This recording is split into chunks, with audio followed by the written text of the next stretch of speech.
এরা দেখা যায় মাজারে সেজদা করে, ঠিক কিনা বলেন? এরা কবরে সেজদা করে, এরা মাজারে সেজদা করে, পীরের যে খাট সেই খাটের মধ্যে সেজদা করে, ঠিক কিনা বলেন? গাছে সেজদা করে। এই রকম কুফরি মতদষ্ট দালাল আমার সমাজে আছে না নাই? জুড়ে বলেন। আমরা তাদেরকে ফিরে আসতে হবে। সম্মানপুরবাসী, স্পষ্ট আপনাদেরকে একটা মেসেজ দিয়ে যায়, আল্লামা সাহেব কিবলা ফুলতলির উত্তরসূরি আমরা, ঠিক কিনা বলেন? সাহেব কিবলার উত্তরসূরিরা কোনো মুশরিকের সাথে সম্পর্ক রাখতে পারে না, ঠিক কিনা বলেন? যারা কথায় কথায় শিরক করে, ঠিক কিনা বলেন? যারা মাজারে সেজদা দেয়, পীরের পায়ে সেজদা দেয়, যারা তাদের হুজুরকে সম্মান করতে যে তাজিমি সেজদার নামে বান্ডামি করে, এই রকম বান্ডদের সাথে আহলে সুন্নাত ওয়াল জামাতের কোনো সম্পর্ক নাই, ঠিক কিনা বলেন? Akai Jiban Media.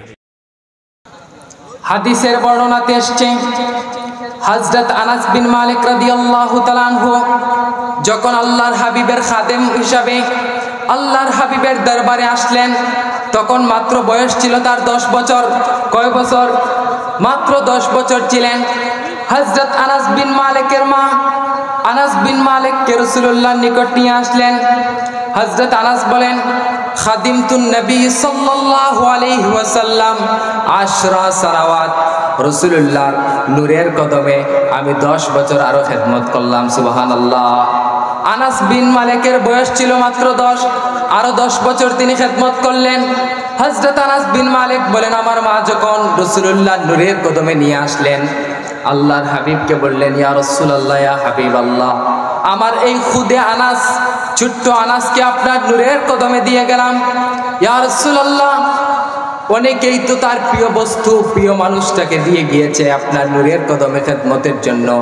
আমি আমার একমাত্র ছেলে আনাসকে আপনার নূরের কদমে খেদমতের জন্য দিয়ে গেলাম। সুবহানাল্লাহ। ইয়া রাসূলুল্লাহ, আপনার নূরময় জবান থেকে আমার আনাসের জন্য দোয়া করেন, আমি আনাসের মা যেন শুনতে পাই এখন। সুবহানাল্লাহ। আল্লাহর হাবিব আনাসের জন্য দোয়া করে দিলেন। আল্লাহর হাবিব দোয়া করলেন, আল্লাহুম্মা বারিক লিহায়াতিহি ওয়া মালিহি ওয়াগফির যামবাহ। আল্লাহর হাবিব হযরত আনাসের জন্য দোয়া করলেন, আল্লাহুম্মা বারিক ফি মালিহি, আল্লাহ আমার আনাসের মালে বরকত দাও। সুবহানাল্লাহ। সুবহানাল্লাহ বলবেন না? আল্লাহর হাবিব বললেন যে আনাসকে, আল্লাহ পাক, আমি আমার আনাসকে তুমি মালে বরকত দাও, হায়াতের মধ্যে বরকত দাও। সুবহানাল্লাহ। ওয়াগফির যামবাহ, তার জিন্দেগির সব গুনাহ মাফ করে দাও, সব গুনাহ মাফ করে দাও, এবং তার সন্তানে বরকত দাও। সুবহানাল্লাহ। এর মধ্যে দেখেন তিনটি রাসূলুল্লাহ তিনটি দোয়া করলেন, তিনটি হচ্ছে দুনিয়ার জন্য আর একটি হচ্ছে আখিরাতের জন্য। সুবহানাল্লাহ। তাহলে আমরা বুঝতে পারলাম দুনিয়াও আমাদের প্রয়োজন আছে না নাই? জুড়ে বলেন। আল্লাহ সুবহানাহু ওয়া তাআলা বলেন, ইন্নাল ইনসানা লাফি খুসর, নিশ্চয়ই মানুষ ক্ষতিগ্রস্ত, তবে ইল্লাল্লাযিনা আমানু, যারা ঈমান এনেছে, তারা ব্যতীত যারা ঈমান এনেছে, ওয়া তাওয়াসাউ বিল হক, যারা সত্যের উপর প্রতিষ্ঠিত। সুবহানাল্লাহ বলেন। এর ব্যাখ্যা সামান্য করে দিই আপনাদের সামনে। আল্লাহ সুবহানাহু ওয়া তাআলা বলেছেন, ওয়া তাওয়াসাউ বিল হক আওসা বা'দুহুম বা'দাম বিল হক, সে যেন সত্যের উপর অধিষ্ঠিত থাকে, অধিষ্ঠিত থাকে। সুবহানাল্লাহ বলেন। আল্লাহ পাক এখানে স্পষ্ট করে দিলেন মানব জাতির জন্য, তোমরা যেহেতু মানব জাতি হিসাবে তোমাদেরকে বনি আদম হিসাবে প্রেরণ করা হলো, উম্মতে মুহাম্মাদি, তোমরা হকের উপর প্রতিষ্ঠিত থাকবে, ঠিক কিনা বলেন? আমরা আজকে হকের উপর প্রতিষ্ঠিত আছি কিনা? নাই। আমরা দেখেন আমাদের জীবন চলার পথে কি রাজনৈতিক, কি সামাজিক, কি অর্থনৈতিক, কি খেলাধুলার মাধ্যমে, কি জীবন পরিচালনার মাধ্যমে যত জায়গায় আছে আমরা দেখা যায় আল্লাহ সুবহানাহু ওয়া তাআলার ইস্তিকামতের উপর আমরা অটল নাই, ঠিক কিনা বলেন? আমরা হকের উপর প্রতিষ্ঠিত নয়। দেখেন আমরা সমাজের প্রত্যেকটি কার্যকলাপে কুফরি মতবাদের উপর প্রতিষ্ঠিত, কি সামাজিক, কি রাজনীতির মধ্যে, কি খেলাধুলার মধ্যে, কি প্রত্যেকটা অঞ্চলের মধ্যে আমাদের না জানতে, অজান্তে কিংবা জেনে শুনেও কুফরি করতেছি, ঠিক কিনা বলেন? সম্মানিত সুধী, আজ দেখা যায় আমার সমাজে কুফরির মতো কার্যকলাপকে আমরা গ্রহণযোগ্য হিসাবে, মত হিসাবে নিয়ে গিয়েছি, ঠিক কিনা বলেন? আমি এখানে আসার আগে জানতে পেরেছি আপনাদের এখানে দারুল কেরাতের বোর্ড আছে না নাই? কামিজ সেন্টারের বোর্ড। সম্মানিত শুধু এই কথা স্পষ্ট বুঝে রাখবেন, সম্মানপুরবাসী ক্লিয়ার আপনাদেরকে বক্তব্য দিয়ে যায়, যেখানে শামসুল উলামা আল্লামা সাহেব কিবলা ফুলতলির উত্তরসূরিরা এখানে আছে, সেই জায়গায় বন্ডামির কোনো সুযোগ নাই, ঠিক কিনা বলেন? কুফরির মতো নিকৃষ্ট কার্যকলাপ যেখানে আজ দেখা যায় সমাজে, যারা কথায় কথায় কুফরি করে, ঠিক কিনা বলেন? যারা দেখা যায় পীরকে তাজিম করতে করতে পীরের পায়ে সেজদা দেয়, তাজিমি সেজদা বলে, ঠিক কিনা বলেন? কোন পীরের পায়ে সেজদা দেওয়ার ব্যাপারটা তাজিমি সেজদা যে তারা বলে, এটা কোরআন হাদিসের কোথাও নাই, ঠিক কিনা বলে? এরা দেখা যায় মাজারে সেজদা করে, ঠিক কিনা বলেন? এরা কবরে সেজদা করে, এরা মাজারে সেজদা করে, পীরের যে খাট সেই খাটের মধ্যে সেজদা করে, ঠিক কিনা বলেন? কাছে সেজদা করে। এই রকম কুফরি মতদষ্ট দালাল আমার সমাজে আছে না নাই? জুড়ে বলেন। আমরা তাদেরকে ফিরে আসতে হবে। সম্মানপুরবাসী স্পষ্ট আপনাদেরকে একটা মেসেজ দিয়ে যায়, আল্লামা সাহেব কিবলা ফুলতলির উত্তরসূরি আমরা, ঠিক কিনা বলেন? সাহেব কিবলার উত্তরসূরিরা কোন মুশরিকের সাথে সম্পর্ক রাখতে পারে না, ঠিক কিনা বলেন? যারা কথায় কথায় শিরক করে, ঠিক কিনা বলেন? যারা মাজারে সেজদা দেয়, পীরের পায়ে সেজদা দেয়, যারা তাদের হুজুরকে সম্মান করতে যে তাজিমি সেজদার নামে বন্ডামি করে, এই রকম বন্ডদের সাথে আহলে সুন্নাত ওয়াল জামাতের কোনো সম্পর্ক নাই, নাই, ঠিক কিনা বলেন?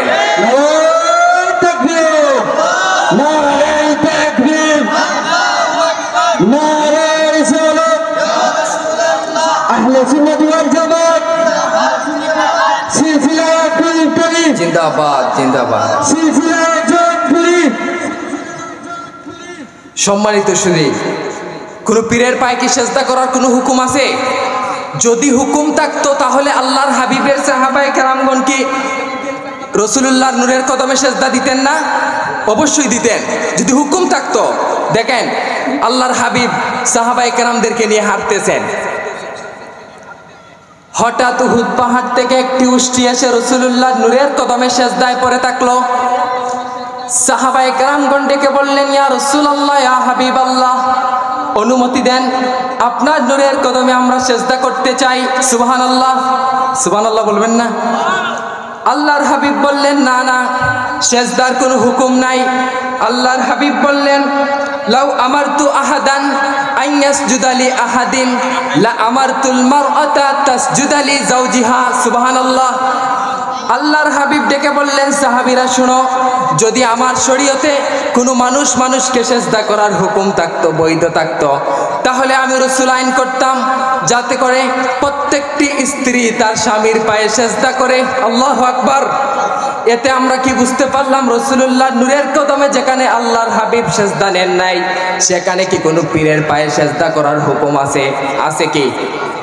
সম্মানিত শুধু স্পষ্ট রাসূলুল্লাহর তাজিম, আম্বিয়া কেরামের মধ্যে সবচেয়ে উচ্চ রাসূলুল্লাহর সম্মান, যেখানে আল্লাহ বলেছেন, ওয়া রাফা'না লাকা যিকরাক, হাবিব আপনার সম্মান, আপনার ইজ্জত, আপনার রাফাত আমি আল্লাহ পাক আরশ চুম্বি করে দিয়েছি। সুবহানাল্লাহ। সেই রাসূল মুহাম্মদুর রাসূলুল্লাহ যেখানে সেজদা নেন নাই, আজ সমাজে এইরকম বিশৃঙ্খলাকারী জাতি, কিছু আলোচক, কিছু বন্ড, কিছু হারামজাদা বক্তা আছে যারা পীরের পায়ে সেজদা নেয়, আছে না নাই? যারা মুরিদের সেজদা নেয়, এক মুহূর্তের জন্য কথা বলে না, মানা করে না, এমন বক্তা আমার সমাজে আছে না নাই? জুড়ে বলেন। এদের থেকে ফিরে আসতে হবে, কারণ আমরা শাহজালালের উত্তরসূরি, ঠিক কিনা বলেন? শাহজালাল আমাদেরকে মানুষের মতো মানুষ বানিয়েছেন, মুসলমান করেছেন। সেই শাহজালালের ইতিহাসে একটা সেজদাও নেন নাই। সাহেব কিবলা ফুলতলি, যিনি সিলেটের সম্রাট, যিনি সিলেটের বাদশাহ, তিনি কখনো সেজদা নিয়েছেন এমন একটি প্রমাণ দেখাতে পারবেন? এটা তো ফুলতলির অঞ্চল, সিলেট, ঠিক কিনা বলেন? সিলেট নগরী কার অঞ্চল? সেই ফুলতলির অঞ্চলে কি কখনো সিজদা দেওয়া যায় পীরের পায়ে? যদি সিজদার হুকুম থাকতো তাহলে তো সব পীর তার মুরিদরা অবশ্যই সিজদা দিত, কিন্তু হুকুম তো নাই। যারা করে এরা মুশরিক, এদের সাথে আহলে সুন্নাত ওয়াল জামাত তালামিজের সৈনিকের সম্পর্ক থাকতে পারে না, ঠিক কিনা বলেন? যারা কুফরি মতদাস্যের উপর বিশ্বাসী, যারা পীরের পায়ে সেজদা দেয়, যারা আল্লাহর হাবিবের একটা হাদিসকে বিশ্বাস না করে সেজদা নেয়, এইরকম কুফরি কারক হারামজাদা বক্তাদেরকে আমরা রিফিউজ করতে হবে, ঠিক কিনা বলেন? এইরকম বক্তা সিলেটে এসে কথা বলবে, তালা তাবিজের সৈনিক কথা বলতে দিবে না, ঠিক কিনা বলেন? আগামীর বাংলাদেশ আল কোরআনের বাংলাদেশ, ঠিক কিনা বলেন? আগামীর বাংলাদেশ আল্লাহর কোরআনের বাংলাদেশ, ঠিক কিনা বলেন? আহলে সুন্নাহ ওয়াল জামাতের বাংলাদেশ, ঠিক কিনা বলেন? এই সিলেটে বন্ডামি চলবে না। আল্লাহর ওলিদের দেশ হচ্ছে সিলেট, 360 আউলিয়ার মাটির দেশ সিলেট। সেই মাটিতে বন্ডদের পা রাখতে দেওয়া হবে না, ঠিক কিনা বলেন? বন্ডদের সাথে আহলে সুন্নতের কোনো সম্পর্ক নাই। আমরা মাজার জিয়ারত করি, মাজার পূজা করি না। কথা বলেন, মাজার পূজা করি না, আমরা মাজার জিয়ারত করি সুন্নত তরিকায়, আল্লাহর ওলিদেরকে সম্মান করি, ঠিক কিনা বলেন? তাহলে আমরা কি ওয়াতাওয়াসাউ বিল হক, সত্যের উপর কি প্রতিষ্ঠিত আছি আমরা? না, সত্যের উপরে অধিষ্ঠিত হতে হবে, আমাদের প্রতিষ্ঠিত হতে হবে, হকের উপর ইস্তেকামত রেখে কাজ করতে হবে। ঈমান রাখবেন, প্রকৃত খাঁটি মুমিন হিসাবে থাকবেন। দেখবেন যদি গুনাহগার হন, কিছু আমল নাও করেন, তারপরে দেখবেন বেহেশতে যাবেন ইনশাআল্লাহ। যদিও জাহান্নামে যান, বুখারীর বর্ণনাতে এসেছে যদিও আল্লাহর ইমানদার বান্দা কেউ জাহান্নামে চলে যায়, আল্লাহর হাবিব তাকে রেখে যাবেন না।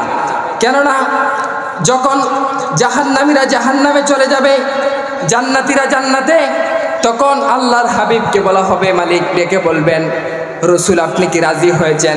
তখন আল্লাহর হাবিব বলবেন, না রাজি হই নাই। সুবহানাল্লাহ। আল্লাহ পাক ডেকে বলবেন, কি কারণে রাজি হন নাই? আল্লাহর হাবিব বলবেন, মালিক আমার অনেক উম্মত জাহান্নামে এখনো জ্বলতেছে, তাদের ঈমান আছে কিন্তু আমল নাই।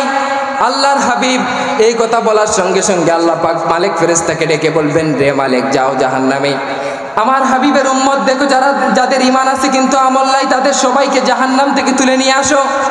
আল্লাহর হাবিবের এই কথাটি শুনে, আল্লাহ পাকের অর্ডার শুনে মালিক ফেরেশতা জাহান্নাম থেকে চলে আসবেন। মালিক এসে ডেকে বলবেন, মালিক আপনার হাবিবের উম্মত কারো হাঁটু পর্যন্ত জ্বলতেছে, কারো কোমর পর্যন্ত, কারো সেনা পর্যন্ত, কিন্তু ওয়ালা তাকুলুন নারু সুওয়ারাহুম, কারো চেহারায় জাহান্নামের আগুন ধরে নাই। আল্লাহু আকবার। এই চেহারায় আগুন ধরার না কারণ হচ্ছে তার ঈমান ছিল। বলেন না সুবহানাল্লাহ, সুবহানাল্লাহ। আমি আমার আয়াতের অনুবাদ বলেই শেষ করে দিচ্ছি। সম্মানিত সুধী, আল্লাহ পাক বলেছেন, ওয়াতাওয়াসাউ বিল হক আওসা বা'দুহুম বা'দান বিল হক, সত্যের উপর অধিষ্ঠিত থাকবে। ওয়াতাওয়াসাউ বিস সাবর আওসা বা'দুহুম বা'দান বিস সাবর, পরস্পর পরস্পর সবুর ধৈর্য ধারণের কথা বলবে, ঠিক কিনা বলেন? সম্মানিত সুধী, খুব সংক্ষেপে আলোচনা করলাম, সময় হয়ে ইনশাআল্লাহ অন্যদিন কথা হবে, আলোচনা হবে। আমার জন্য খাস দোয়া করবেন ইনশাআল্লাহ। আর মনে রাখবেন, কোনো মাজার পূজারীর সাথে আহলে সুন্নতের সম্পর্ক আছে? আছে? ক্লিয়ার আমার একটা বক্তব্য, কোনো মাজার পূজারীদের সাথে সম্পর্ক আছে? আমরা জৈনপুর, ফুলতলি, ফুরফুরা, সোনাকান্দা যারা আহলে হক আহলে সুন্নত মাজার জিয়ারত করি, ঠিক কিনা বলেন? কারা কারা মাজার জিয়ারত করবেন বেশি বেশি হাত তুলে দেখান। মা বাবার কবর জিয়ারত করবেন প্রত্যেক জুমাবারে, বুঝতেছেন? চুমাচুমি এগুলো বেদাত। মাজারে বাতি দিবেন না, মোমবাতি এগুলো দেওয়ার দরকার নাই, মশর টাঙ্গানোর দরকার নাই। সম্মানিত সুধী, আল্লাহ পাক আমাদেরকে তৌফিক দান করুন, সঠিক সমাজ দান করুন, পড়ুন আল্লাহুম্মা আমিন। ওয়া আখির দাওয়ানা আনিল হামদুলিল্লাহি রাব্বিল আলামিন। আসসালামু আলাইকুম ওয়া রাহমাতুল্লাহি ওয়া বারাকাতুহু।